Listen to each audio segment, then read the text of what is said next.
Welcome everyone to this Gemini Morning Star class, the 7th chakra and the first gate. So on the way down, we count the gates 1, 2, 3, 4, but the chakra is 7 backwards, 7, 6, 5, 4, whatever. Anyway, so we're excited you're here. And in the past, I have been the one to do the introduction, but this is Tammy's Venus return. And so we thought we'd change it up because, you know, Venus and Gemini doesn't like to necessarily follow rules. It likes to have more like guidelines. And so Tammy's going to lead us through the opening, getting set up and all of that. So Tammy, take it away. Awesome. Thank you, Kaylin. Yeah, we do like to change things up. And I'm actually realizing the second that part of what I wanted to do, Kaylin, is I realized I didn't have the class page. Right.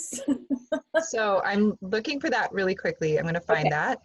And so because what we realize is that sometimes it could be good to have an orientation to how to use the page. Okay.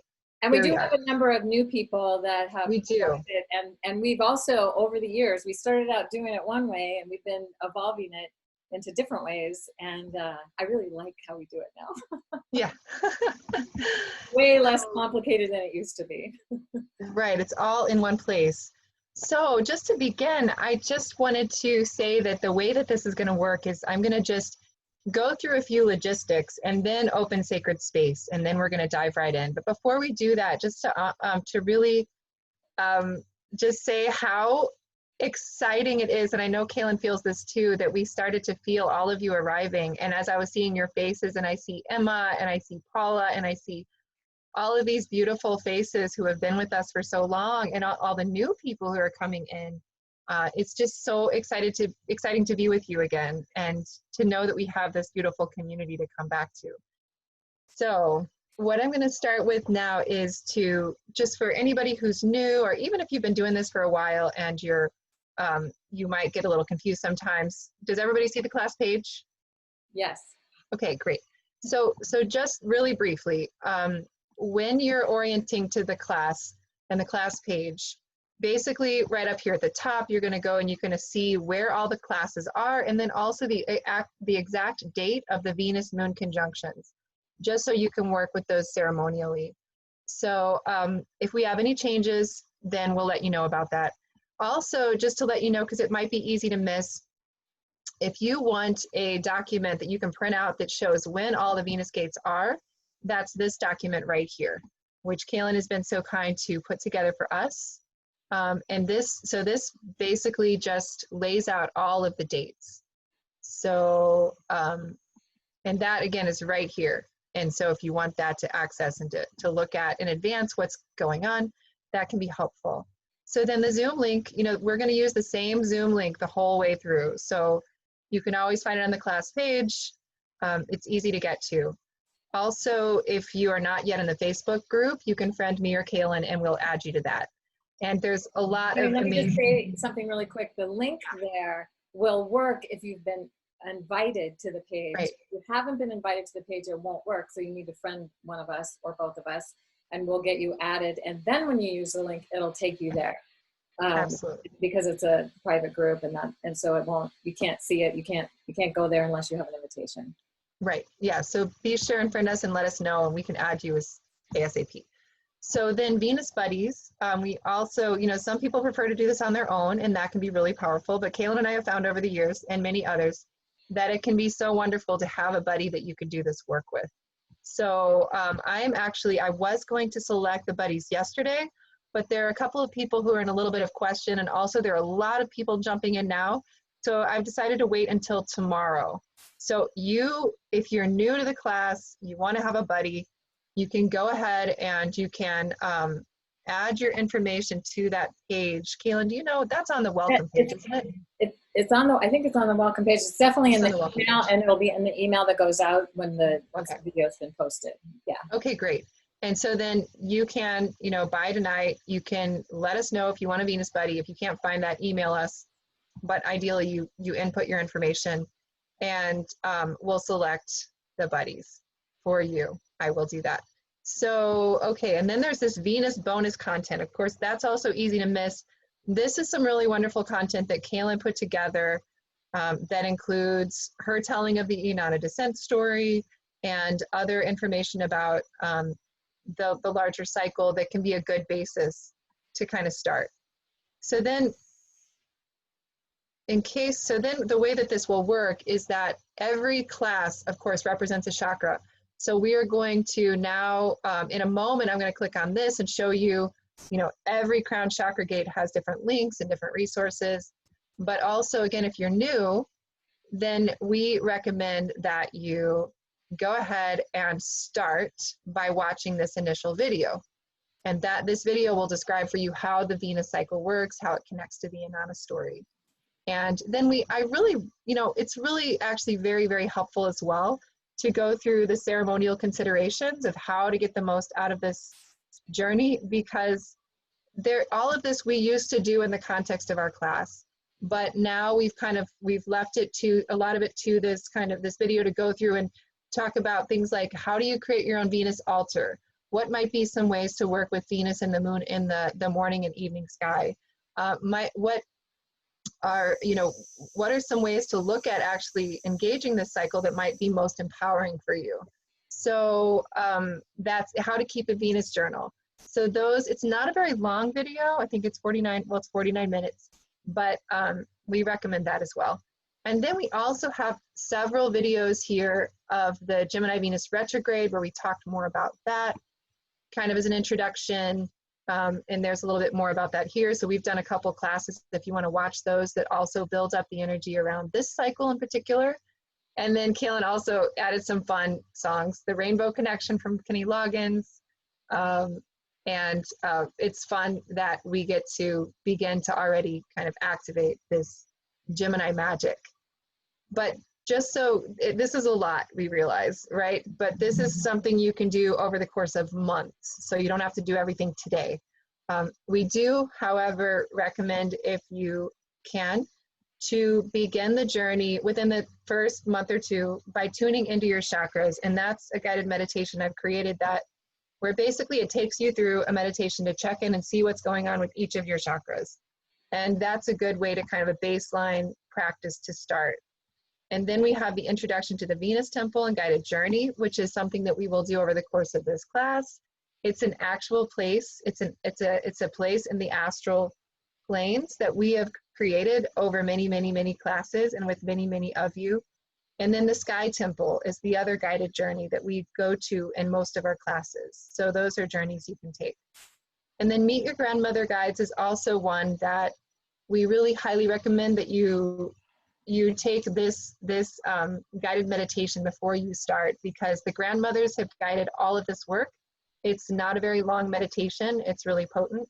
And so that's also a good one you can do. And then Kaylin has also shared these awesome resources, Step Into Your Power and Music for Releasing Blocks.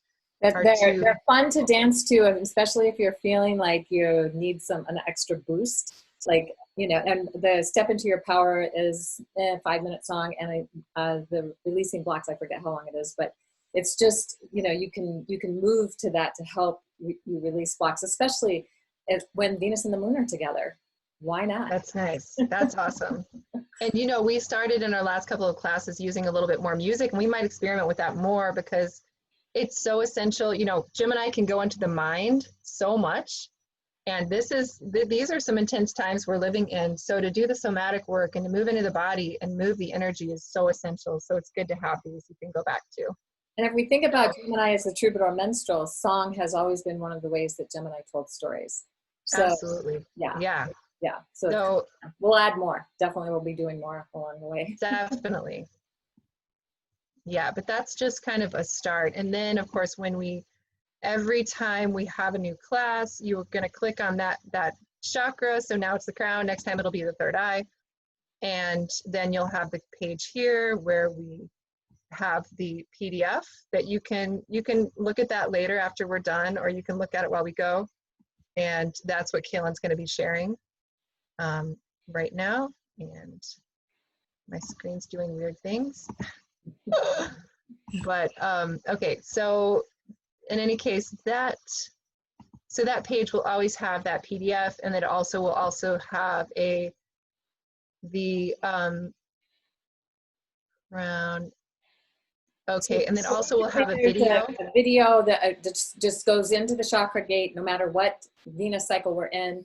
It just describes the chakras and how to release and let go at that chakra gate. And so Right. each gate will have that. So we'll have 2 videos, because by the time we're done with the class, we'll post a video for each class, and then and so on. But there's the PDF for the just that chakra is also available on the page. So if this seems like a lot, don't worry, you'll sort your way through it. But just to be very simple, every month, the basics of what you'll do are to listen to the class and watch this video. And beyond that, anything is kind of extra or bonus. And then Kaylin also always creates a guided journey for each of the gates, which is really potent, and we recommend that as well. Then there's the Venus Temple journey, and there will be a Sky Temple journey there also every month. So there you go.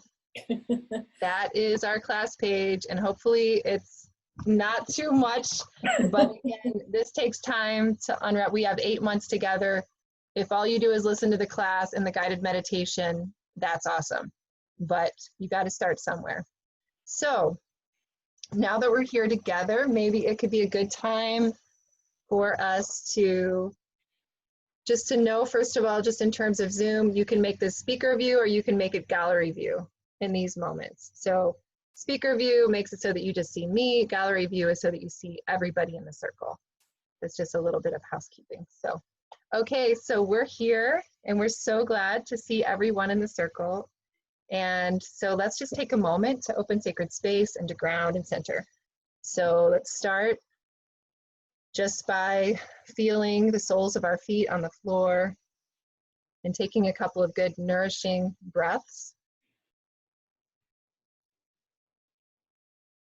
And if there's any tendrils of our awareness, of our consciousness that are up and about, that we, in Gemini style, that we call those back down and in now. Because part of this Gemini Venus journey is to invite Gemini, this magic, this medicine of Gemini, to come down and fully into the body, to feel the joy of being in a physical body and to play in this physical body. So we bring all of our focus and our attention into the breath, into the body, and into the present moment.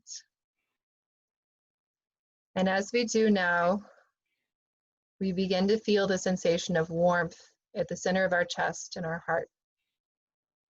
Begin to feel a beautiful flame arising at the center of our hearts. And as we feel this flame growing warmer and brighter, we open our inner eye and we can see that this gorgeous flame holds all of the colors of the rainbow. And as we bring our awareness now to this beautiful flame, which is each one of us has a unique flame with a unique combination of all of these rainbow colors. We give gratitude in this moment for the honor and the privilege of being awakening magical beings in this moment, beginning this Venus cycle. We allow this beautiful flame now to kind of flicker and grow.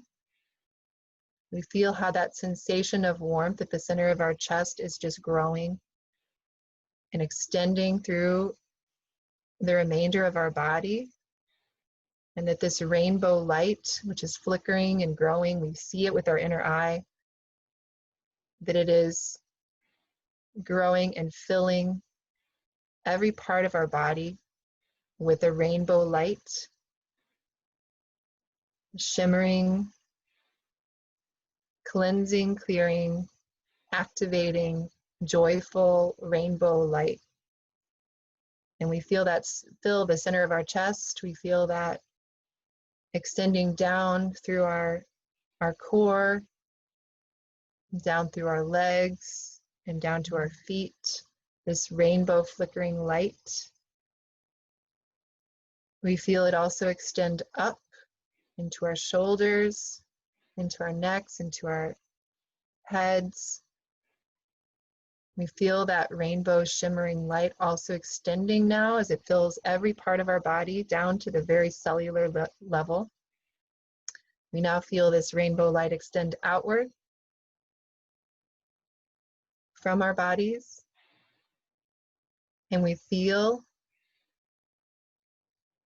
our bodies, we feel ourselves as vibrating, multicolored light.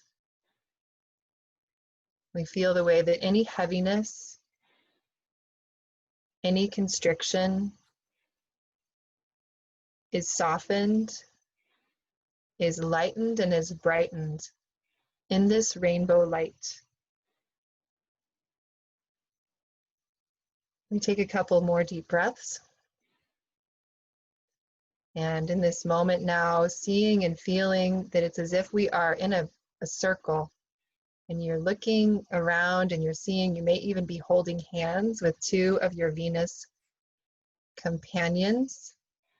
You look around and you can look at all the faces around you, this big, beautiful circle of Venus buddies. Each one of us shining this brilliant rainbow light. And so it is that we begin. And so it is that we initiate this Venus initiation, this morning star Venus journey together. And so it is that we begin this journey to meet ourselves more deeply than we ever have before. And so it is that we begin this process of unwinding and untelling any of the stories we have been told that are no longer true. And so it is that we receive the blessing of the Gemini medicine and the Gemini magic, supporting us in lightening our load, supporting us in lightening whatever it is that is needing to be let go and released with grace and with ease on our journey together. And so it is. Blessed be.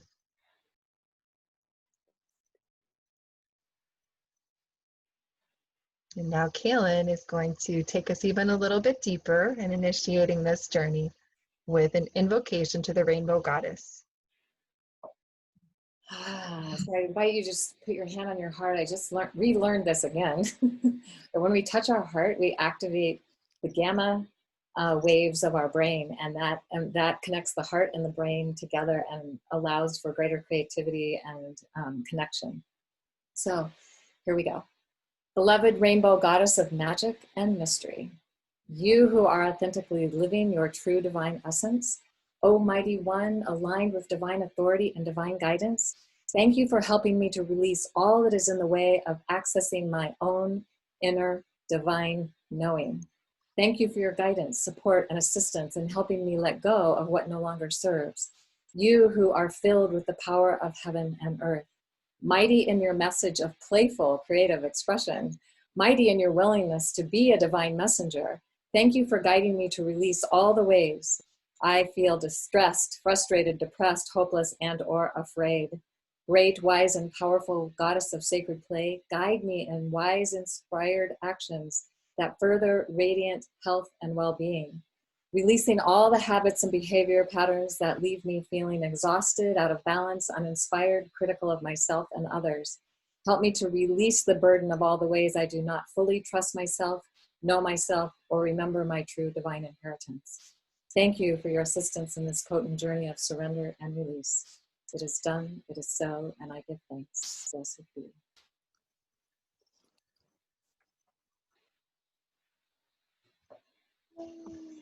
Just a little quick thing before Tammy jumps in with the overview here, and that is that if you feel inspired, this will be, the home play document will be posted later today. It will be also posted there, and if you want to read it every day this month until the next gate, powerful to do that. Mm-hmm. Or make Beautiful. a Yes.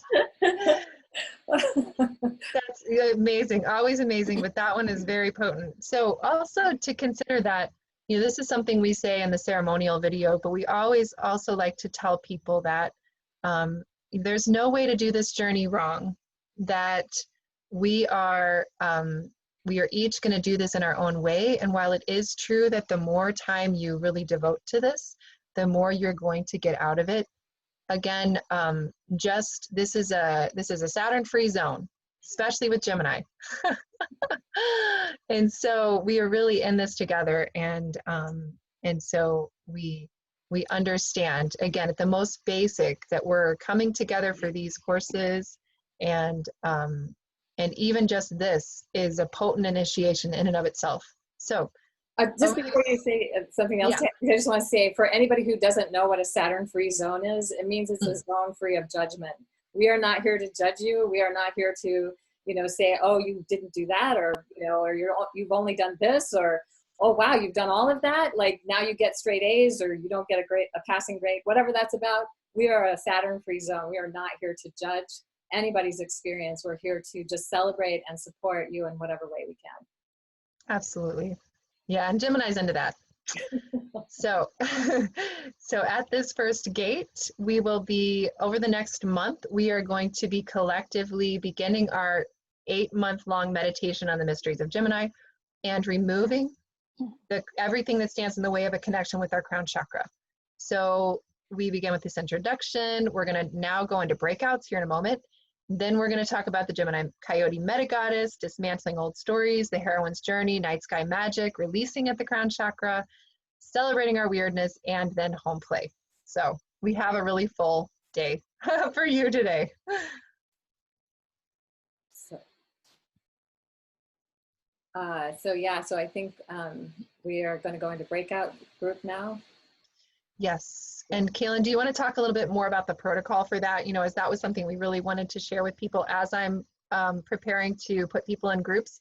Although I'm going to just say, in terms of that, if you haven't been in a breakout group yet, just know that in a moment I'm going to put people into groups of 2 or 3, and you're going to need to join the group. So please do join the group if you want to. If you don't, you can go ahead and turn off your video.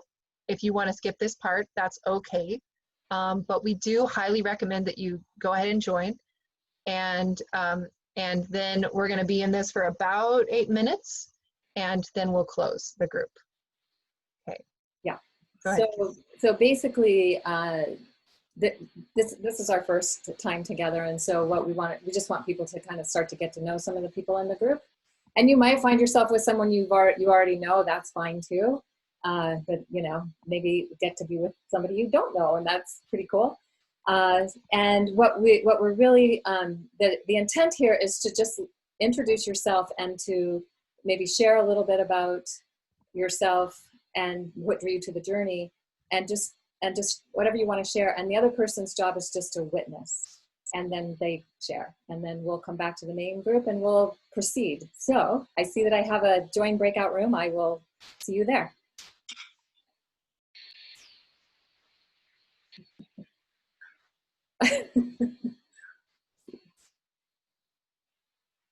I think, Laura, you need to unmute yourself. And, there we go. Okay.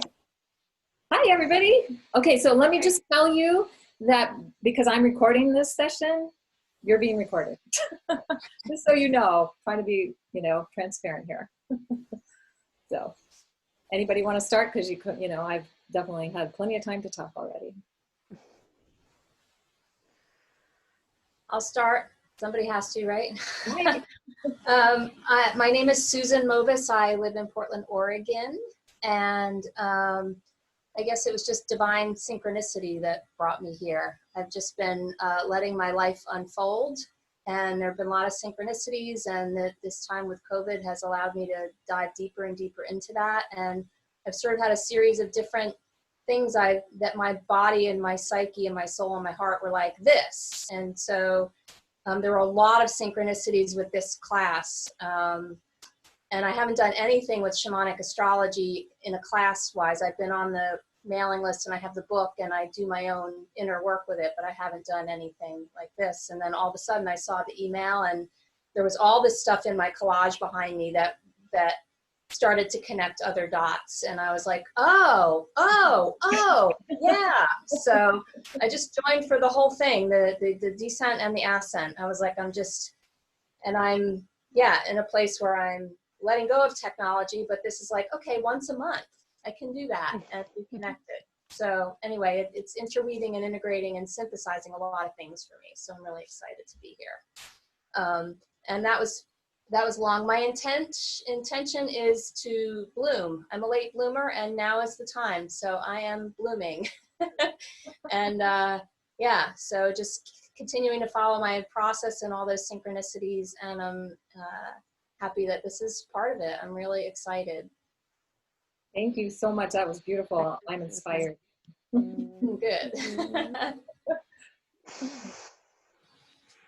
I guess I'll go next. Yes. Hi, Susan. Nice to meet you. Kaylin, I'm so excited to have you in the group. Wow. Susan, I'll just share, because I'm just meeting you for the first time. I, too, was led to this course for the last cycle, the Venus-Libra cycle. And it was just total synchronicity. I had started developing, because I've been in a transformational journey since not being able to work due to my back for like 8 years. And so I had begun, I've been working on a book called Venus Calling, and I happened to stumble across this course, and that was a huge synchronicity. But I have been developing a workshop, like thinking about the Inanna journey, the underworld journey, and then bam, I stumbled across, I kept checking the SAM's website because I really wanted to take astrology courses, and there was the Venus journey, and I thought, oh my God, I have to take, I have to do this. And so I did. And a funny story that that you might appreciate in terms of synchronicities, I had gone away for a week to write last April, and I was very late to joining the class. It had been in process for, I don't know, 8 months or something, but I didn't care. I thought I'll just get caught up. And when Tammy and Kaylin said, oh yeah, you can take the course, get caught up. So I got away to write, and for a whole week, and I do another mystery course, and I had taken my robes with me, magical robes. And when I came home, I hadn't yet joined the course. I was waiting for them to get back to me. And I realized I had left my robes behind, and I couldn't find them. And they're handmade, I put a lot of work into making them. So I was hysterical, and I called the place I was staying, and they're like, no, we haven't seen any robes. So then I got really descriptive about what they looked like. And they said, oh yeah, they're right here. And then I got the email from Kaylin and Tammy, and they were actually in the 7th gate root chakra, which is when she gives up her robes. I'm like, wow. So that was my hit. And I failed to say, I'm from Portland, Maine, Maine area. I live in a little town called Hollis. So it's just funny that it's a Portland connection. So that's me. Thank you. That's great. Portland, Oregon, Portland, Maine. Awesome. And your name is Lori, right? the intention for yes.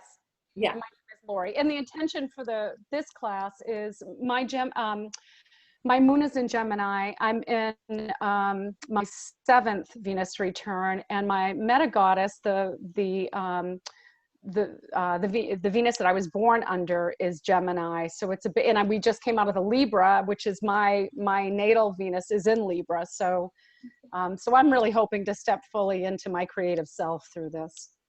Lori, I love that you're in your 7th Venus return, because that is the one that's also a nodal return. And something we'll probably share about at some point, I don't know when in the class, but when you're in your 7th Venus return and you're in a nodal return at the same time, high magic happens. And in fact, a lot of the things that we do in this course happened when I was in my 7th Venus return. I did on my own and figured out and kind of discovered, or was, led and guided in whatever to do. So it's really magical to be engaged with it, and it's life-changing, and you don't maybe even necessarily know what portal or doorway you've walked through until later. It was probably about 4 years later after that I was like, oh, that's what that was about. And then it led to this work. So pretty cool. I love that you're writing a book, Venus Calling. Very cool. So yay. All right. I love that we've got the Portland women here. There might be some more group, I don't know. And Susan, I love your story of synchronicity. In fact, when both of you were talking about your synchronistic stories, I was just getting these waves, rushes of energy whoosh, going through my body. Like, wow, I love, because that's really how this work has been for us. Just this total synchronicity. We didn't plan it. We didn't know we were going to do it. And when we did our first class 6 years ago in January, we started, actually the first one was in February of 2014. We decided 3 weeks before we did the first class we were going to do it. And it's been wild and crazy ever since, like just amazing, growing, you know, just understanding things at a deeper and deeper level. It's just really been amazing. So this is the 5th time we started a class. Wow. And, you know, takes five points of the star. So it's the 5th point of the star now. So we started at the Capricorn one. We'll be coming back. Awesome. Yeah, that's awesome. I know, we're so excited. And because we started with Capricorn, it wasn't until the last cycle was my Venus return, my 8th Venus return, the Libra cycle that you were talking about, Lori. And then this one is Tammy's Venus return. And so we had to wait till the end to actually go through our personal cycles. But it was so powerful because I think we were really ready by the time we got to it. So it's awesome. Yeah. So anybody else wants to add? And I love your intentions. Thank you for sharing them. Yeah, I would love to add just a little astrologically. I'm going through my Chiron return right now, which is hugely powerful, which is in Aries, and then Mars just entered Aries. But I never considered that I had any planets in Gemini. And when I was on one of your free things like a month and a half ago, which is what had me sign, like on that call, the sun was conjunct Lilith, my Lilith. And on that call, I realized I have Lilith in Gemini, but I've never really spent any time with her. And in my collage that's behind me, you can't see the image part, but there's one piece that's like this gypsy queen woman that I've done some soul retrieval work. And she's sort of a shapeshifter. She's a queen, but I was like, oh, she's a gypsy. And she's right now in my heart, healing another piece. And the background of it was Saturn, which I didn't know that. And she's stepping out of one of those like Schrodinger box things. And on that call, I realized, oh, it's Lilith. It's like this trickster Lilith thing. And anyway, it's got all this Gemini trickster. I didn't know anything about Gemini. So it's like all of these pieces of that magical Venus energy coming through for me to learn about and empower with. That is so cool. Love it. I know the world is so magical, and that is one of the things I love about the Gemini goddess. They're all magical, but she's so about the magic.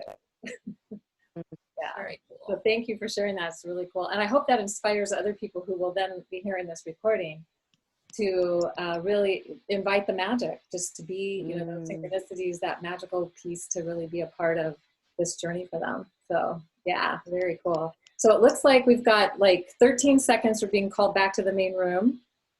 So it was delightful. Thank you so much. I appreciate. Oh, yeah.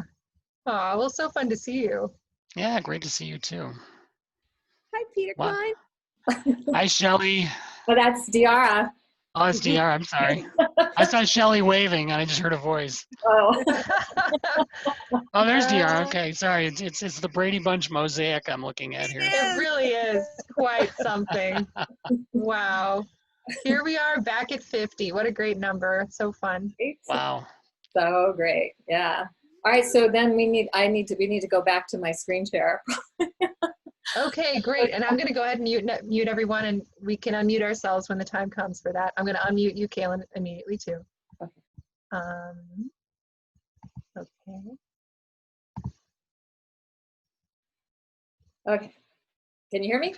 Yes. Okay. So we just thought we'd give you a brief description of what this journey is about. We did this in one of our free events, but you can't say it too many times. Gemini is a storyteller. She likes to be the messenger, right? So what we're really looking at here is understanding the importance of healthy creative expression where everyone is equally valued for their unique contribution. So we're really going to encourage that and support that through this journey. Tammy, should we alternate them? Sure. Okay, and then learning more about the value of creative play. Of course, it may seem a little bit, well, we're going to bring that up a lot. So, Right. and in fact, we actually see that as incredibly important. So learning, you know, in a world where we've taught it's, you know, you need to be serious and be, you know, work hard and to be successful and all of that. It's like, how can we have more fun? yeah. And in this time, it's not necessarily an easy thing. Like, we actually have to make a choice. Right. I will say that for Tammy and I, doing this work with the Venus Alchemy has been so much fun. We have had fun all along the way. We're pretty practiced now. We play well together, for sure. We do. And I've had moments before, you know, where I stress out about it and I'm like, oh, I don't know, like, is it coming together? And every time, I don't know how it's possible. But then when we actually get together and we talk and we work through it, it's fun, it's playful. So I think that's also another nudge around Venus buddies and having your good Venus buddy, because it really does help make things more playful. It really does. So knowing self through service to the divine. And that is one of because the Gemini archetype is in service to spirit. So it is the messenger, the playful, creative, fun, let's not be so serious aspect, but it is in service to the divine. It is always its ultimate intention. Beautiful. And learning how to see the humor in the darkest, most challenging places. This is a practice that we can learn to do together. Yes, yes. And then releasing the pain of hierarchy, domination, and power over. We've been doing this for a while. We've been practicing this for a while and bringing that in for a while, but we're definitely going to continue to do that as we are rewriting our stories. Absolutely. And you know, the way that Gemini does that sometimes is Gemini is very good at being subversive, at being, you know, doing things the opposite way. And Gemini won't stand for hierarchy, domination, power over, and neither will we. We're tired of it. So Enough is enough. Enough is enough. Yeah. So recognizing we can accomplish far more through creative play than seriously following human rules, which are really kind of stupid anyway at this point. As we look around, we're like, these rules don't work. Let's find something new. So yeah, just to give you a sense of that. Then this is showing you, we started this work in 2014. We did our first live class in February of 2014 in the Capricorn Meta Goddess cycle.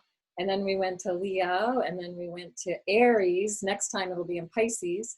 Then we went to Libra, and it had been in Scorpio, but it was the first time in Libra. And now we're in Gemini. So you can see how the Venus morning star rise creates the pentagram in the sky.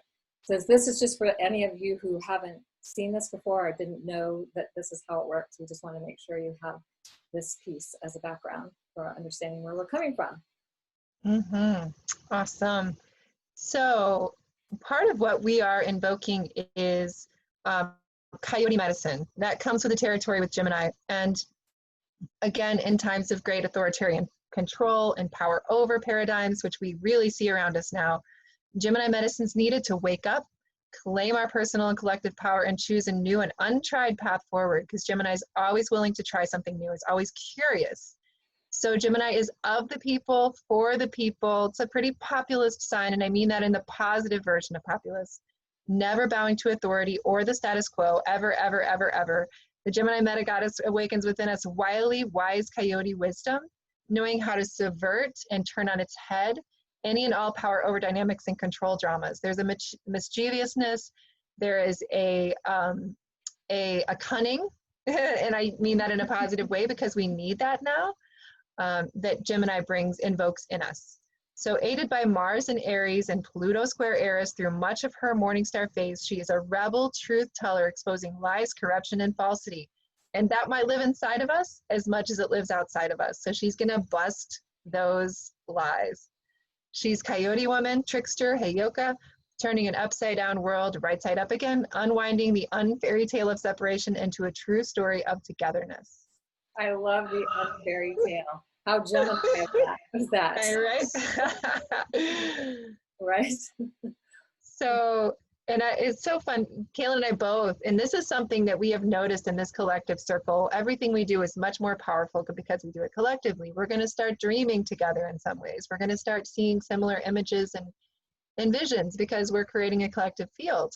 So, and these mysteries really do work through us. So I was telling Kaylin, I just had a dream the night that Venus first, or the morning Venus first rose as morning star, that a little young coyote came up to me and laid down right by my side and let me pet it. It was so sweet. It was so interesting.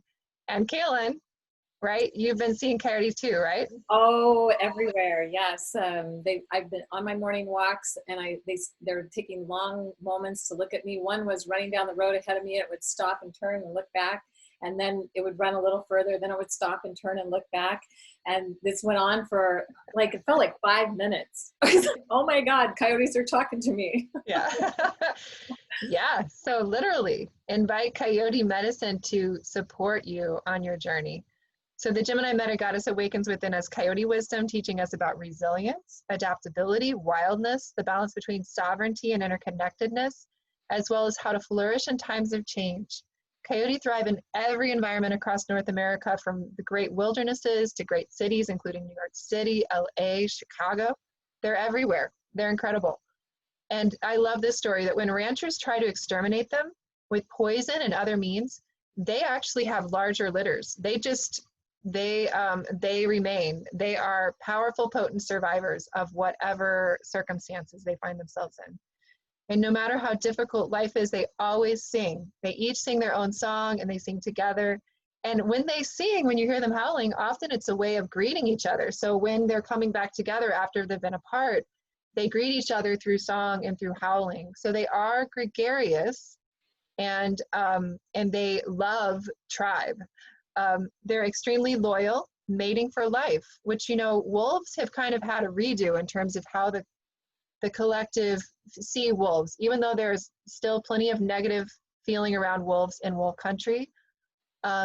We kind of have begun to see how they're such a positive figure. But coyotes never, they haven't quite gained that same respect. And so I think part of what is important also in the circle is to honor the coyote qualities. And it's interesting to note that they're very loyal. They mate for life. In some cases, some would say they're actually even more monogamous than wolves, which is a strange kind of thing. I wouldn't say that's true for every Gemini archetype, but it's interesting because it does pose a curious question about what Gemini is capable of on the level of loyalty when they're in a clan or in a context where they're honored for who they truly are. So they are both sovereign and collectivist, gregarious and solitary. So they can be individualistic, but they can also come together and be really powerful as a collective. They're sacred to many Native Americans who see them as a sacred, a holy fool, a trickster, or a contrary. So we invite the most beneficial coyote medicine to support us on our journey. Indeed. In fact, one of the things I think about coyote is coyote reminds us not to take ourselves so seriously. Right? So that's important. And Melody Lambert saying that they like melons. She thinks they were called melon dogs. Oh, wow. Yeah. I did not know that, so I'll have to check that out. Yeah, and Martha saying that she hears them at night, and nice. She's going to think of all of us. So that's a really great thing we can all do, is if we hear the coyotes howling, we can think of our collective, this powerful Gemini collective that we're all in here together and that we're supporting each other with, and maybe we can howl with them. Yeah, exactly. Awesome. Right. So in the last cycle, we did a lot around dismantling the patriarchy.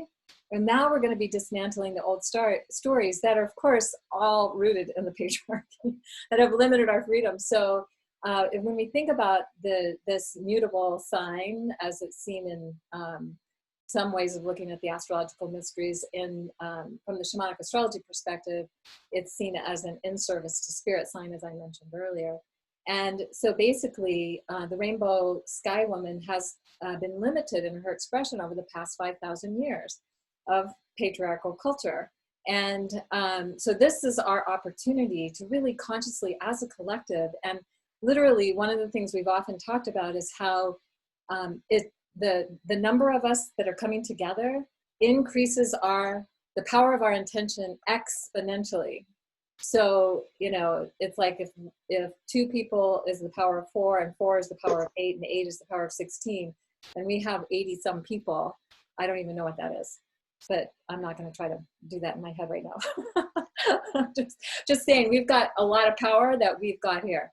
So this cycle is an opportunity to personally and collectively encounter and dismantle whatever the old story is for us in that personal sense, and then in that collective sense, and to begin creating new stories that serve us now and the future generations. And I just want to say, when we create the new stories, we may not be living them, but we act as if they are already true. And that is the power. And I just heard a Gemini person talking about this. I'll share more about later another time, but basically saying if you live it, if you act as if it's true, it will become true. So the old story that we are dismantling, and these are just a few ideas, there may be more. And it may not even be these, it might be something else for you, but one of them is that creativity for women was primarily through childbirth. That's changed in recent years, but for a long time, that was their primary way of having any kind of creativity. And if you couldn't have children, yeah, that was a problem. So that's a wound, that's a challenge, that's an old story that really time to let that go. That hard work is the only thing that has value, that play and frivolous and fun are frivolous. We're really going to change that one up totally in this journey. Survival of the fittest versus co-creation and collaboration as a thriving skill, and using planet Earth, the feminine and the indigenous, as an extractive resource. So we're going to these are some ideas, and then we hope that you will all have ideas for us too. This is just to kind of get those creative juices going about how we're going to be rewriting these stories as we go. So anything you want to add to that, Tammy? Oh, just kind of like what we were talking about earlier, that, you know, because we know this circle is for women and men, and for men, it's about discovering their inner feminine. So for example, if as a man you are exploring this Gemini feminine archetype, it's important to also recognize that one of the old stories is that men actually aren't supposed to play and have fun. You know, like that's one of the stories too. Or if you're, depending on if you're working class, if you were raised that way, or if you were, whatever it is, sometimes for men too, it's like, you don't be too playful, don't be too, you know, silly, because that's not manly, you know. So there are also stories that would block you from your feminine Gemini medicine. Right. Well, I'll just say that Peter, my best husband ever, I call him my BHE, who is on this call and may share later, I don't know, we'll see. He is Sun and Venus in Gemini. So and exactly conjunct at 29 degrees. So it's really fun to watch him be creative and playful, and with that Gemini energy. So I get to live it every day. And interestingly, yeah, hard work. The hard work piece is, I guess it's for all. It doesn't matter. We're not talking about gender. We're not talking about men and women. We're talking about feminine energy, and the feminine energy and how we encounter that inside ourselves. So just wanted to say that too. So part of what we're doing collectively is we're telling a new world story. And part of that, because we understand astrologically, as within, so without, it also has to do with asking, what is the story I tell about myself? What is the story I tell about my life? And how can I look at that differently? So one of the ways to think about this is to really explore that there are different ways to see a good story.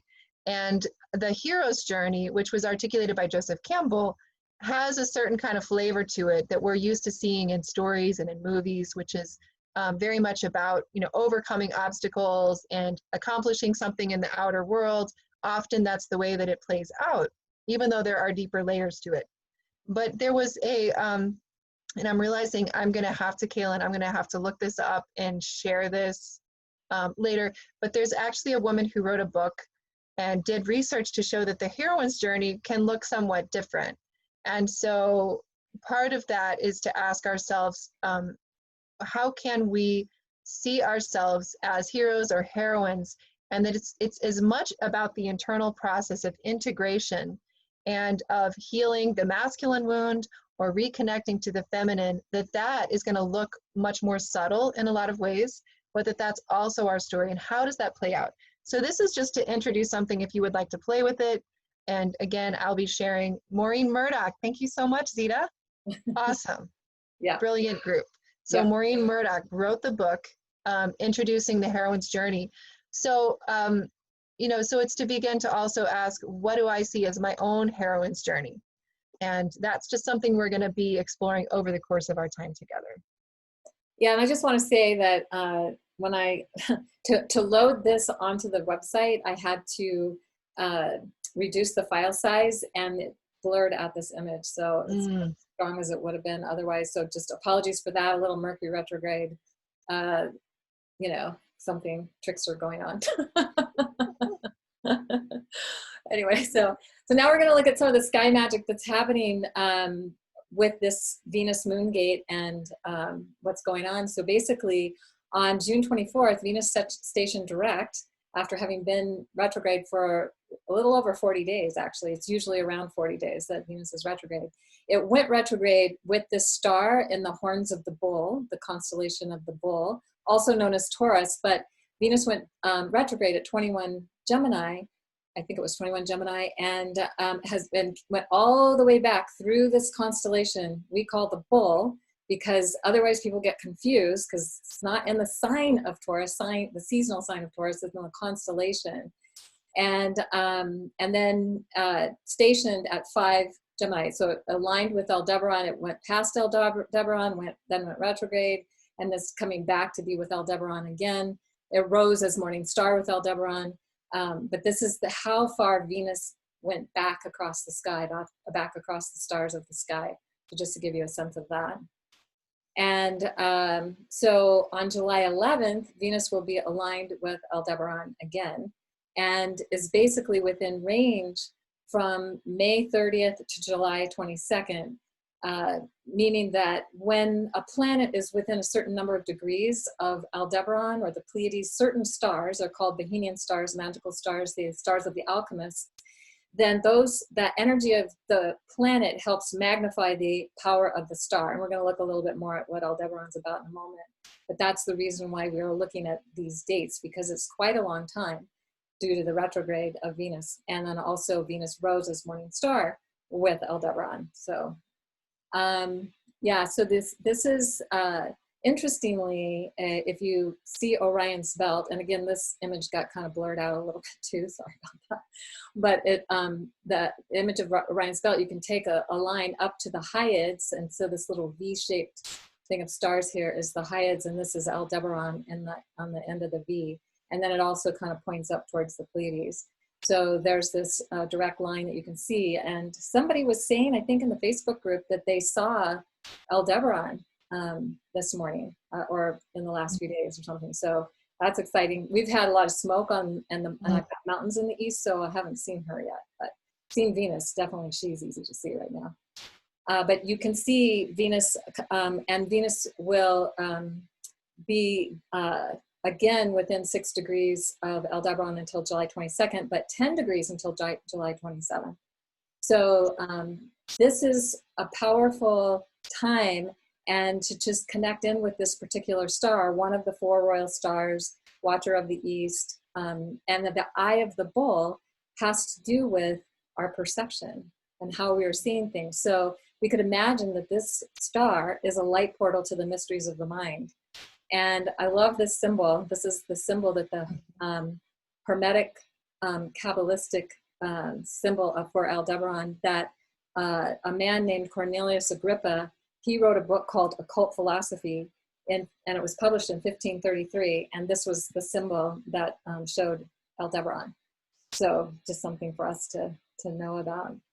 And then we will have, on July 15th, the crescent moon, the waning crescent moon, is moving down towards Venus in the morning sky. So you'll see it above Venus, and then the next day it's going to be closer, and sometime that day, like late in the day, depending on your time zone, it's going to be with Venus. And for some people, it's going to be closer on the 17th. I'm sorry, this is a little confusing. The exact conjunction is on the 16th at 30 Right. Gemini. Yeah, with Aldebaran, Venus and Aldebaran, but the moon won't be necessarily visible there at the time. And then, so the morning of the 17th, the moon is just below Venus.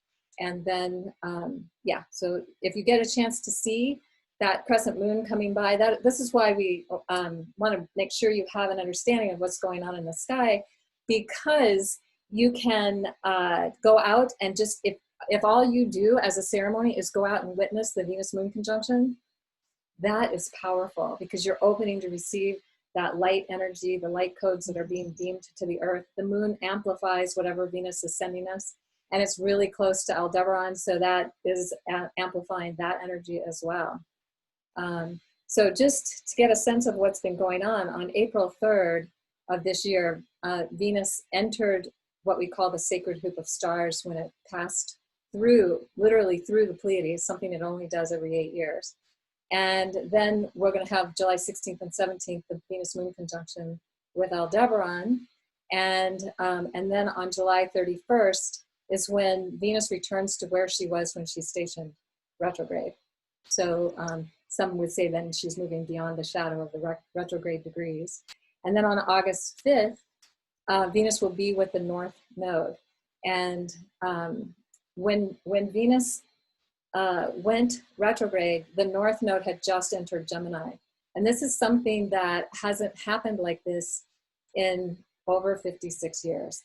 And literally the last time it happened, when Venus was retrograde and was with the North Node, it was in Cancer. That was back in 1964, I think.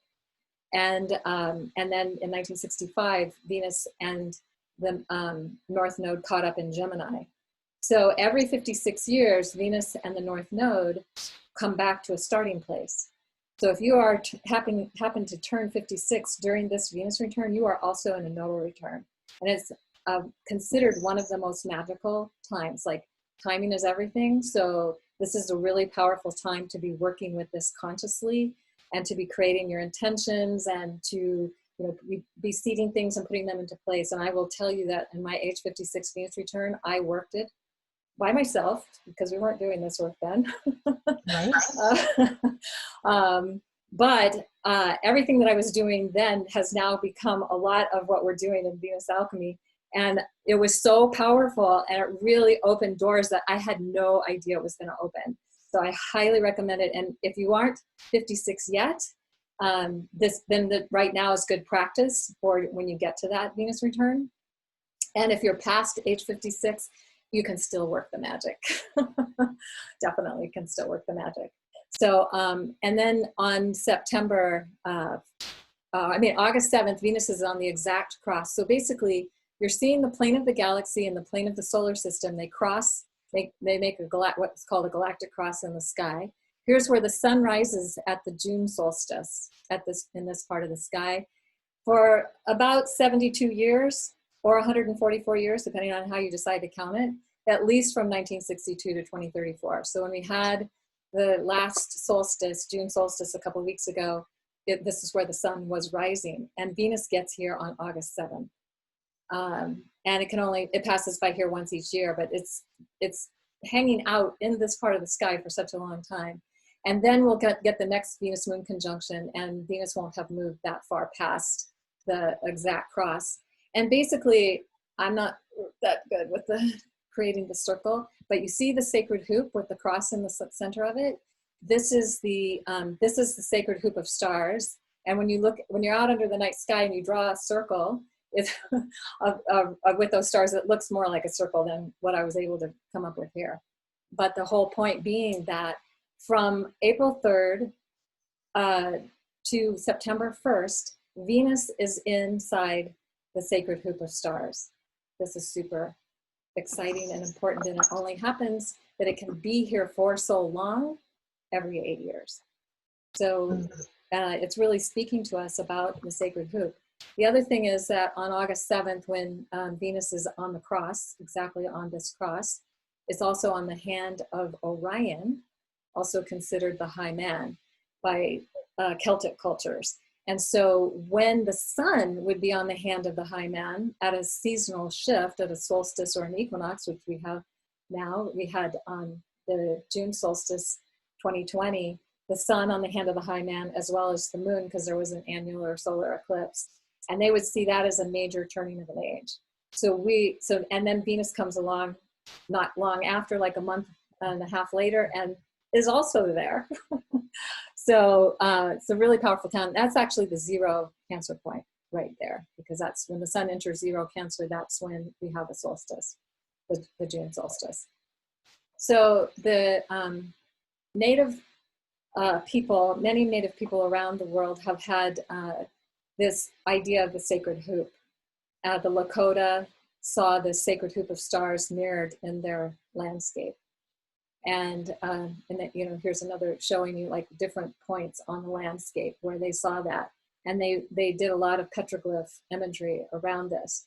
And at each point of the 4 directions meant something. So we're going to see that actually in the next slide. And this is one of my, the 100 Eagle Feather Hoop of Nations that was inspired. A man who had a vision saw 100 eagle feathers, and when he went to the elders to say, what does this vision mean? They said, it means you need to create a sacred hoop with 100 eagle feathers.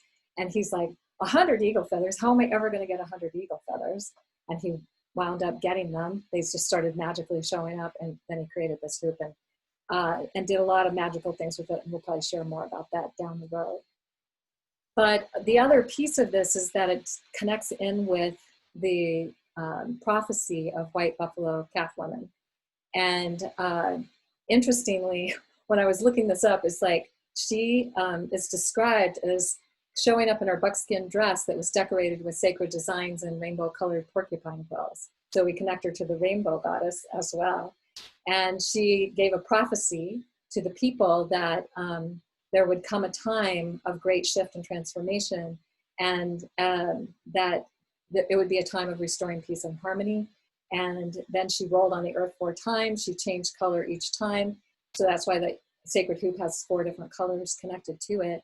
And then she turned into a white buffalo calf and disappeared. Hence why she's called white buffalo calf woman. And the idea was that when a white buffalo calf was born, it would be a sign to the people that their prayers were being heard and that the promises of the prophecy were being fulfilled. So on August 20th, 1994, there was a white buffalo calf born named Miracle in Janesville, Wisconsin. And it was believed to be the first white buffalo calf since 1933.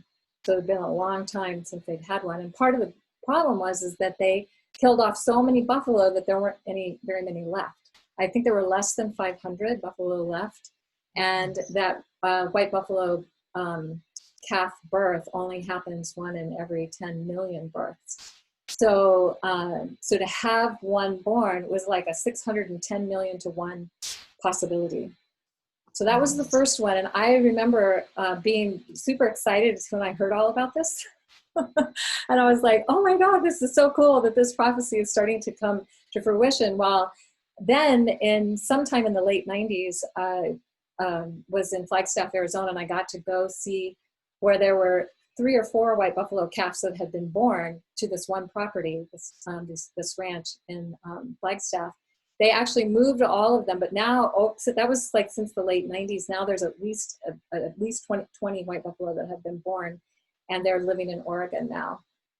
So it tells us that something's going on, even though the world looks like it's insane and crazy and whatever, but there's something else going on here, that there's this fulfillment of this prophecy. So anything that you think you can add to that, Tammy? I mean, I just loved that you brought in the piece about prophecy, because I agree with you that having that larger viewpoint right now is so essential. And also that Chief Arvo Looking Horse, we might share a video of him sharing the whole story, because it is a really powerful story. Yeah. Where he shares about this, because he came from a long line of individuals who were to carry the pipe for white buffalo calf woman when this calf arrived And he tells the story of how, you know, he would have never imagined that in his lifetime this would have happened. But, you know, he was there at Standing Rock. He's speaking out now. He's someone to follow, also to speak into this more. But I just love, Kaylin, that you brought it in. And I love that the connection with the rainbow goddess, because it feels so true. Right. And, you know, I'm seeing that some people are saying there was one in their area. Can't remember where now because I had to close my chat. but I also read somewhere that there was one born in Europe recently. So it's happening. They think they were U.S. parent, like these buffalo came from the U.S., but there was a calf that was born in Europe. So it's exciting. And then also the white lions in Africa, and also there's other white animals that are being born all over the place, and that are also helping to signal this. But the Native American prophecy was around the white buffalo. So yeah. Well, and what I also want to point out, Kaylin, is that you said there were 500 buffalo when this happened. Well, I mean, there was a time when there was only less than 500 left after they slaughtered them all. Yeah. And I think that that's also something for us to consider now. You know, Gemini invites us to consider that miracles are natural. Miracles are real. Magic is real. And part of that is to recognize that we have many, many more than 500 buffalo now. You know, and that's something to also train our minds to consider when so much of reality is focused in on what's breaking apart and what's difficult. That let's also remember that these prophecies are coming alive. And I love that they named the first one that was born in 1994. They named it Miracle. Right.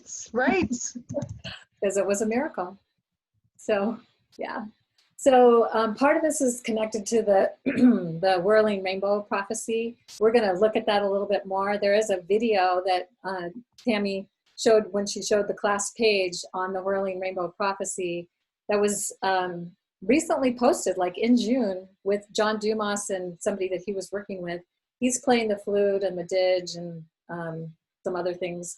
And it's like a little ceremony, like a 5-minute ceremony around the whirling rainbow prophecy, and it just popped up in my on my feed, and I was like, oh my gosh. And John Dumas and I did a CD called The 12 Tribes that takes you through a guided journey through the 12 archetypes of the signs, and he did the healing, the music for that. And so it was so fun to see him because he moved to Hawaii some years ago, and it's been a while since I've seen him. Anyway, so something we're going to be looking at over this time is the whirling rainbow prophecy and the rainbow warriors and the rainbow serpent and the rainbow dragon.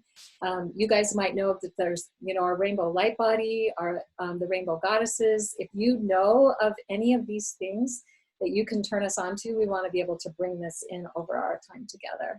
And we'll look at more of this, but just wanted to begin to introduce this now. So. And then if you want to read the whirling rainbow prophecy, I literally got turned on to this. I got a book by Standing Elk who talked about the whirling rainbow prophecy in his book. And I have been meaning to go and re-find the places where he talks about it and bring that in. I didn't have time to do it for this one, so we'll do it in the future. Awesome.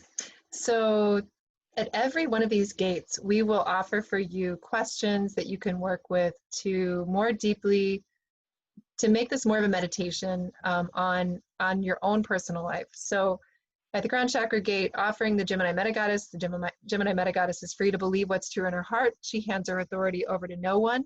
So questions we're offering to you for Morningstar Gemini at the crown chakra to ask are, to whom have I given the authority to create the story of my life and world, and what would it take to free myself from that authority now?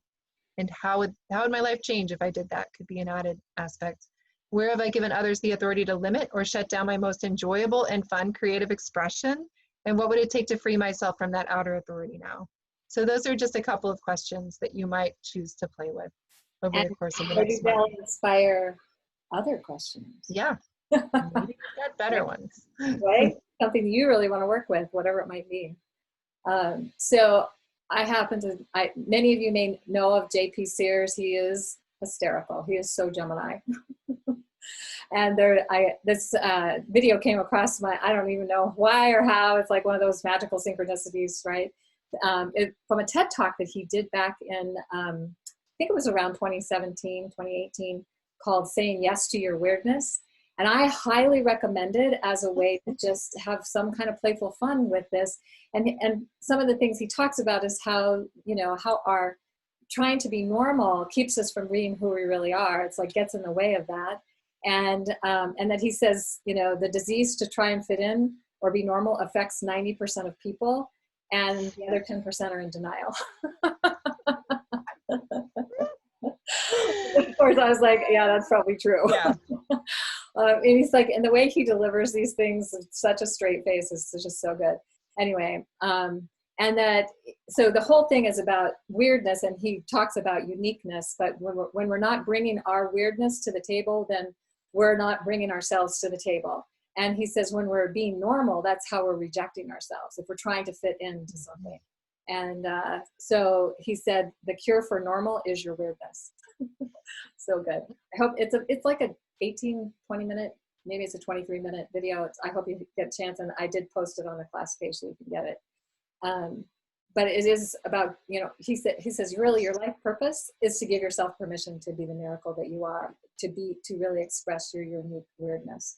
And it's an asset that bridges with our authenticity, and that having the courage to say yes to our weirdness enhances meaning and fulfillment in our life. So yeah, and here he is being super weird.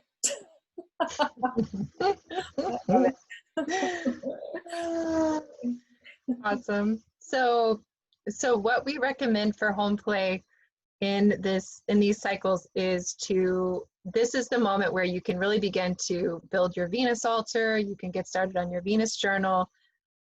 You might want to check in with your Venus buddy, and just really decide how you're going to communicate, how you're going to connect, doing ceremony with Venus and the moon, and you may develop your own way of doing this in the morning sky.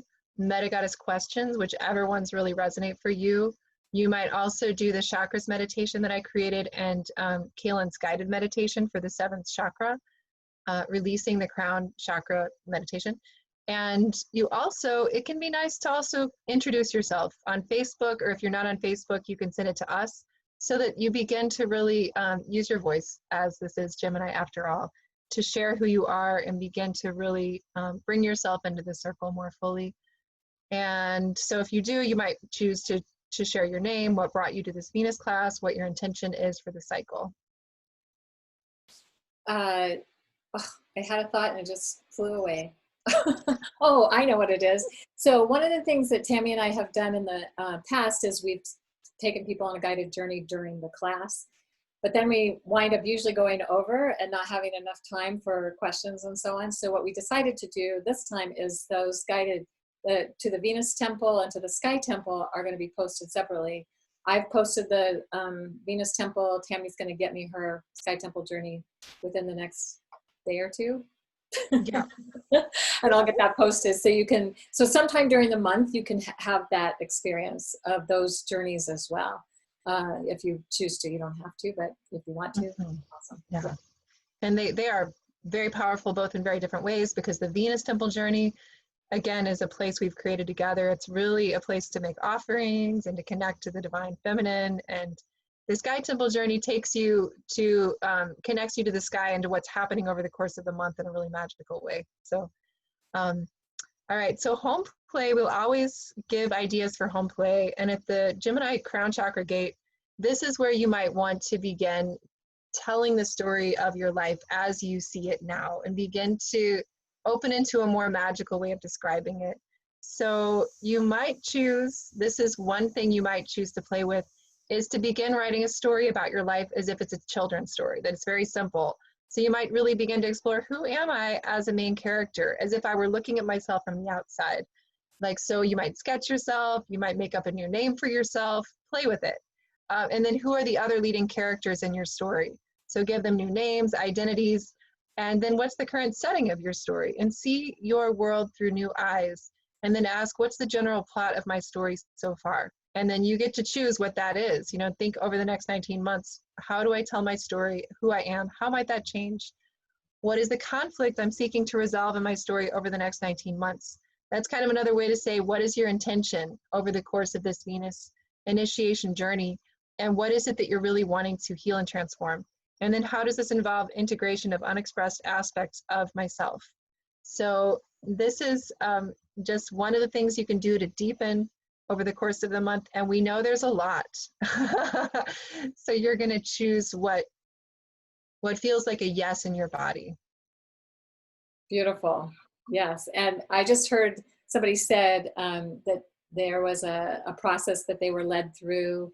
Actually, it was Wayne Dyer talking about a woman who, she wrote her story, and you're supposed to write it in 5 chapters on little tiny cards. And so chapter 1, chapter 2. In the first chapter, she said, I was walking down the street, there was a big hole I fell in, and it took me forever to get out.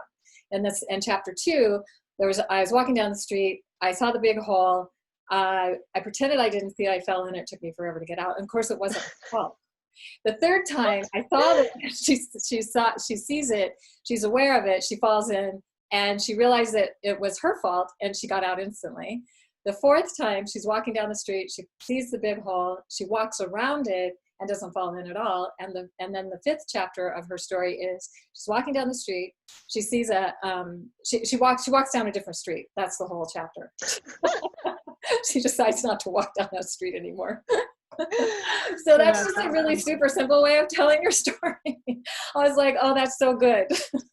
Yeah. Yeah. Wow. Anyway, yeah, I thought that would be fun. Anyway, so there, of course, you know, you can, if you don't have a chart, you don't know what things are on your chart, you can, there's a link here, you can get access to creating your own free chart. So you can find out more things for yourself. And then also all the other things we've talked about are here too, just as an additional resource. So I think we're ready to maybe open it up for questions and insights, ahas, whatever. I think this is the quickest we've ever done this. How is that possible? I know. Weird. Wow. So you can unmute yourselves. Or raise your hand and we can. Yeah, you can raise your hand. Oh, I think this. Yara, go ahead. Did you want to say something? Oh, I was just going to say Gemini's fast, you know? Yep. Right. Well, looks like I'm going to need to say something. Yay, Emma. Thank you. Emma. You're our beloved grandmother of this circle. Oh, you have your other grandmother here too, Joe Garcia. Yes, yes, yes. Yes. Joe helped me get into the school. She did my initial astrological reading. And that's right, I forgot that. Yeah, so that's how long. Thank you, Joe. You know, this has been just fantastic. There was a point when the breakout room was wonderful for me because I was with 2 people who this is their first time that they've been on the class. And so I had great fun getting to know them and welcoming them and encouraging them to participate in a lot of the classes in the future. I was telling them how when we did the first class in Capricorn, and even though that wasn't my Venus return, because I have Mars in Capricorn, and it was real powerful for me. So, and I found that each new overtone we explored, I had something in my chart. And the last one was Libra, and of course Libra is my rising sign. And so I was really, really, really excited to be alive long enough to do my Venus return. I'm 86, going on 87 now. So anyway, some of the things that one of the girls on our breakout room, she had first introduced herself to the Venus cycle when she was recovering from cancer. And it reminded me of something and how she told the story of how she's grown during that time. And I apologize for not writing down your name, but I do hope you introduce yourself. And then there was another lady, lovely lady, who also had a wonderful story to show. So the breakout room is wonderful. Thank you for doing that with us.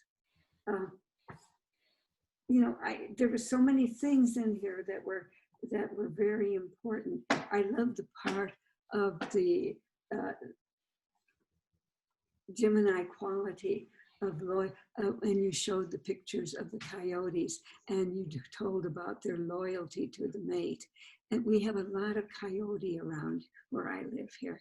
And that's one of the sounds that I used to find would put me to sleep if I couldn't get to sleep, was listen for coyotes. And just the sound of their voice and their meeting was enough to relax and just do kind things for me. And I did not realize that I was a Gemini overtone until I took these classes. So just want to thank you so much for what you've shared with us. Thank you, Emma. Thanks, Emma. You're awesome. And so it's so great you've been with us through the whole entire journey.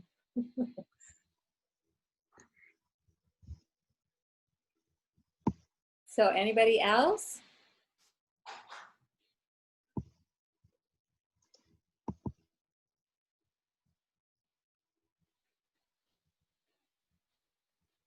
I might have to call on my beloved if nobody else speaks up.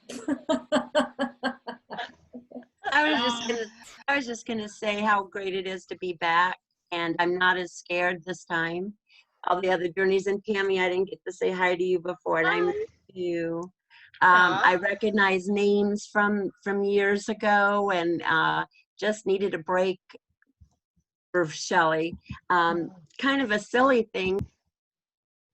I was almost afraid of them and the Zoom and the whole thing, and I'm not afraid anymore. It's fun, and I get to see all your faces.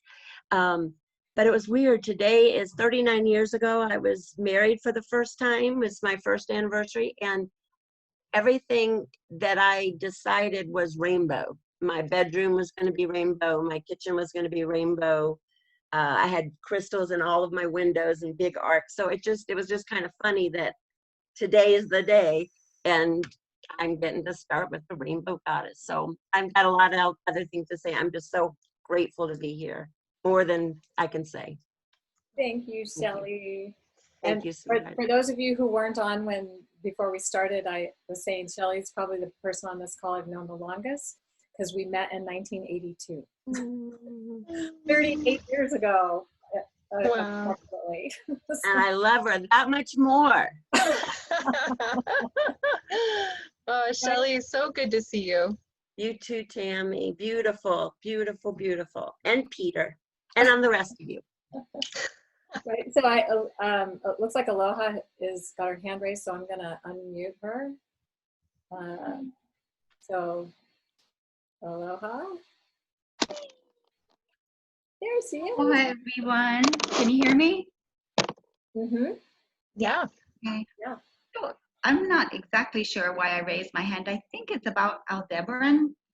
I really appreciate you sharing that part, and I really feel called to work with that because, you know, I have this Gemini stellium from Venus is basically 6, 550 something, and then Sun is 11, my midheaven is 7, Mars is 16. So I'm really like super activated right now, and called to ground it with my Virgo ascendant, and my Gemini, my Venus overtone was Virgo as well. So that whole thing. So, but what I wanted to share was a few years ago there was a series of occultations over Aldebaran. And is it 9, Kaylin? Is it 9 degrees or 10? It's a 10. It's a 10. But it just moved into 10 not too long ago. Okay. So yeah, so my sun is within a degree. That's the closest, yeah. But anyway, so what happened in the occultation, I was trying to take pictures. I'd been given a pretty good camera, and I was trying to take pictures of the occultation as the moon occulted Aldebaran, and then when it popped out again, and I had this experience of literally not losing focus, like not being able to operate the camera. Like it went from taking great pictures to like, I just completely lost it. And that always stayed with me, like the focus part, because it was very literal. Like I lost the focus and couldn't focus on things. And so what's been happening for me so far with since we started this journey and started tuning in is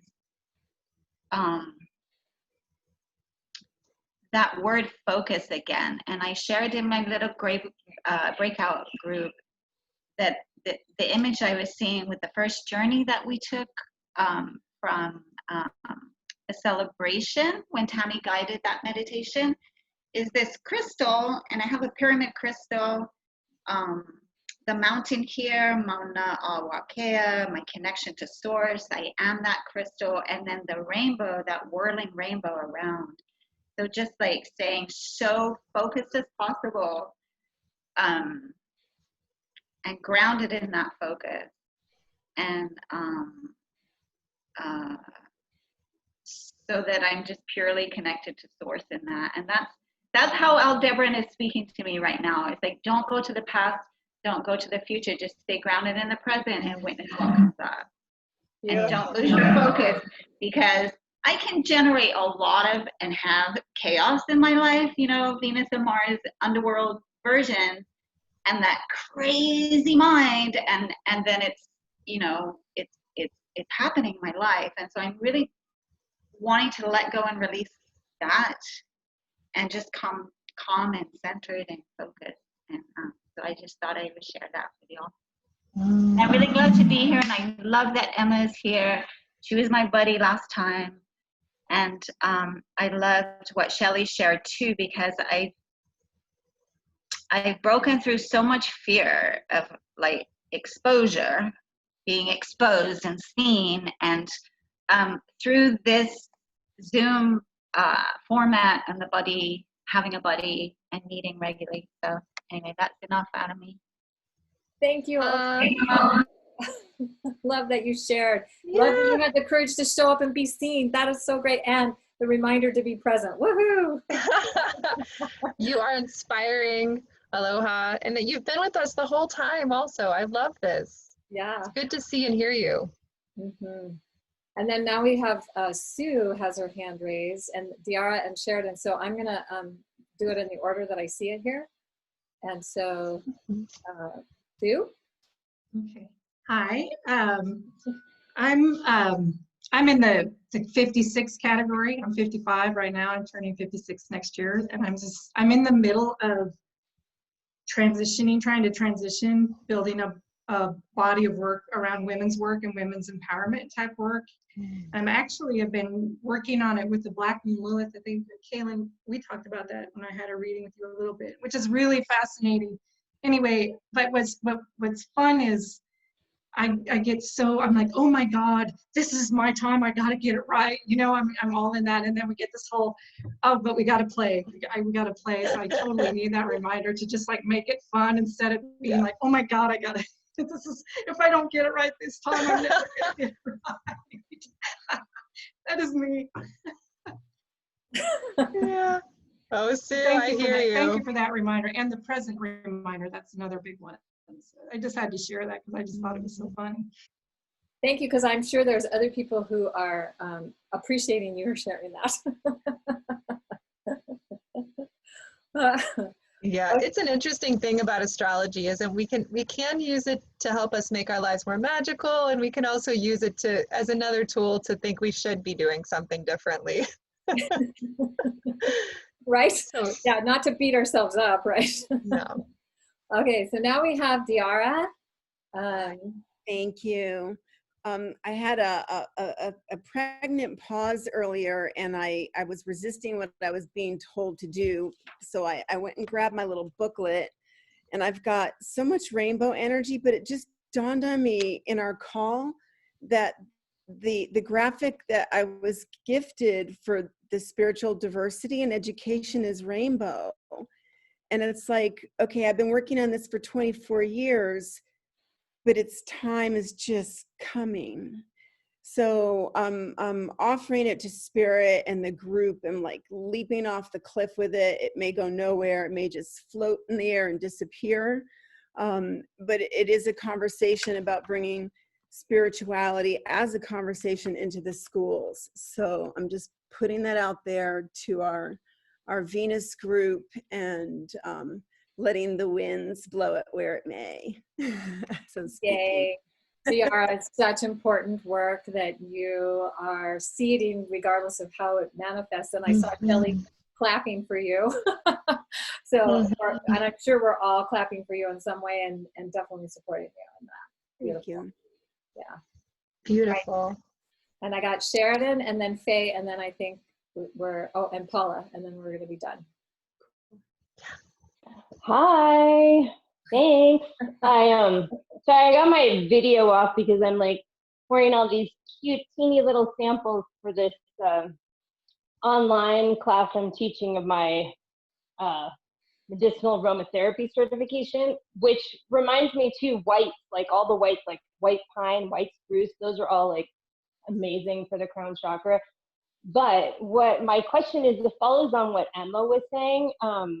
She mentioned about like, you know, even if it's not our Venus return, we're obviously in the whole like Venus Gemini overtone soup, right? But how does it pertain to, you know, when that cycle is like going over specific parts of our chart? Does that make sense? So like Emma mentioned something about the, you know, like, I can't remember which cycle, but it was going over like her Mars or whatever. Or like for me, this cycle is going over my Mercury in Gemini, you know, and the nodes, you know, so it's like, how does the Venus cycle pertain to touching other pieces of our chart?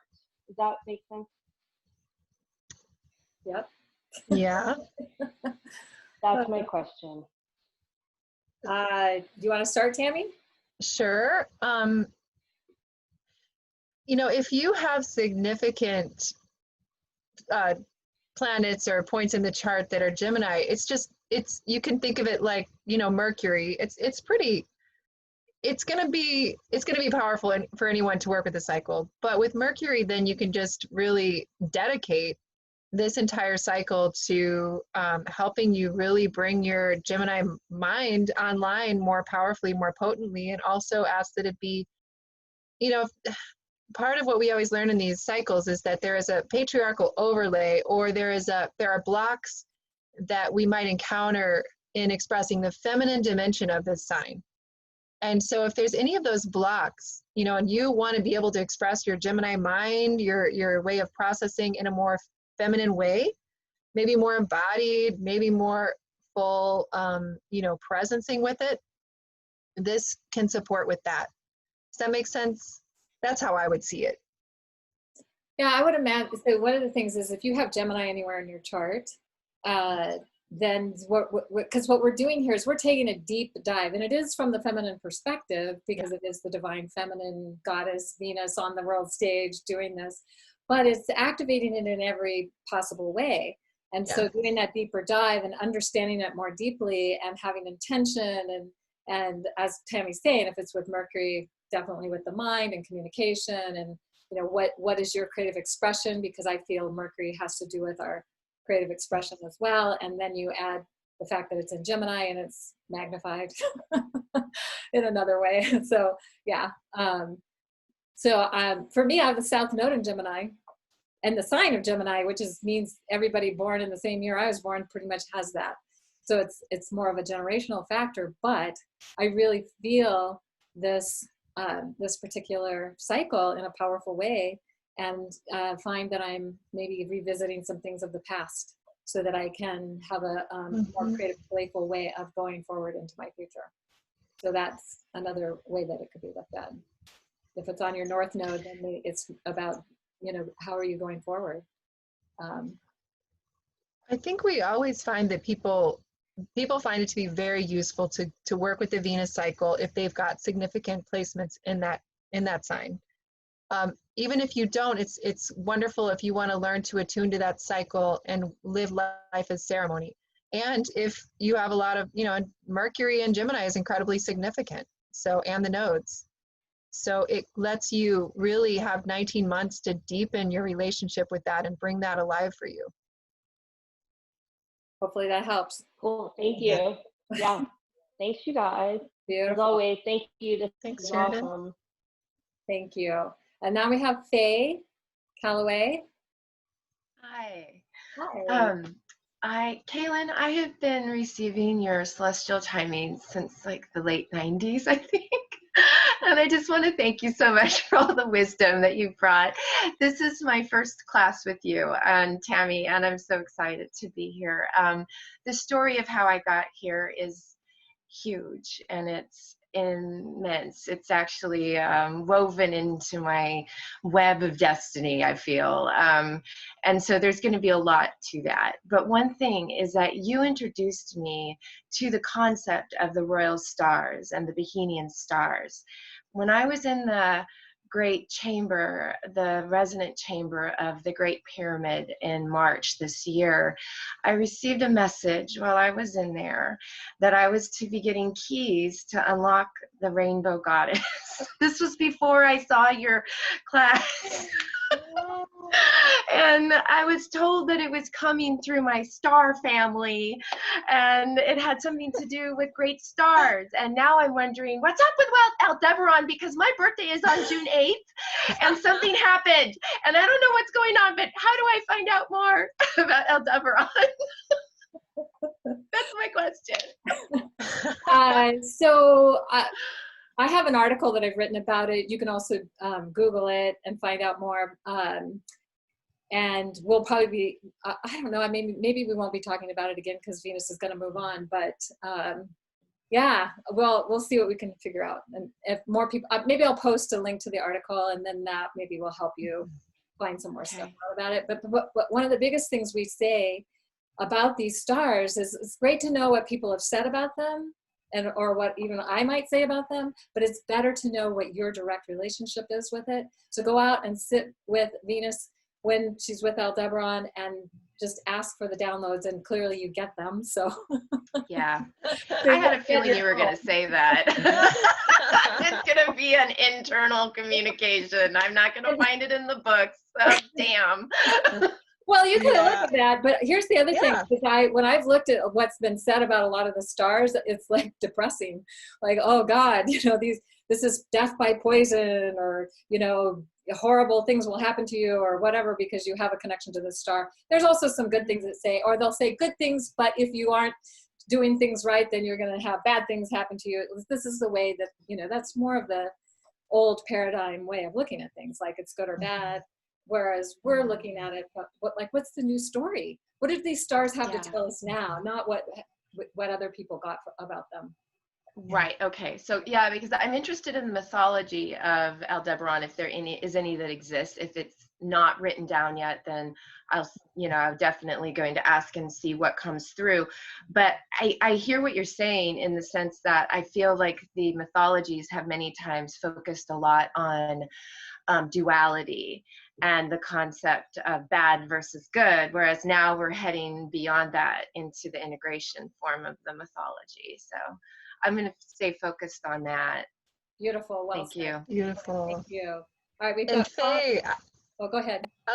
I'll just say one other thing, which is that you can also, if you do dream work, you can ask for Aldebaran to connect with you in your dreaming, because it's going to be activated, especially on those points where Venus is close, right? So that's such a great way also. And to also find the images, because it's a beautiful star. When I do star charts for people, I always have them do the left brain research. That helps, but also just look at images of the star as well as spending time with the sky, because it is such a phenomenal being. It's like you want to make friends with it, right? You want to make friends with Aldebaran, so you just spend as much time with that star as you can. Oh, that makes a lot of sense too. Thank you. I think I'll do a special section of my altar to Aldebaran. There you go. Yeah. Beautiful. Yeah. Beautiful. Cool. Wow. Perfect. Awesome. All right. And now we've got Paula, and then we're going to be done. Hello. Can you hear me? Yes. All right. Well, this is my third Morning Star experience with you and Tammy and everyone. I have Moon in Gemini, so the energy has been really incredible lately. And something Elizabeth said, aloha Elizabeth, about being seen and being heard. I don't know what's been happening, but throughout these journeys with everyone, I have found my voice a lot more than before.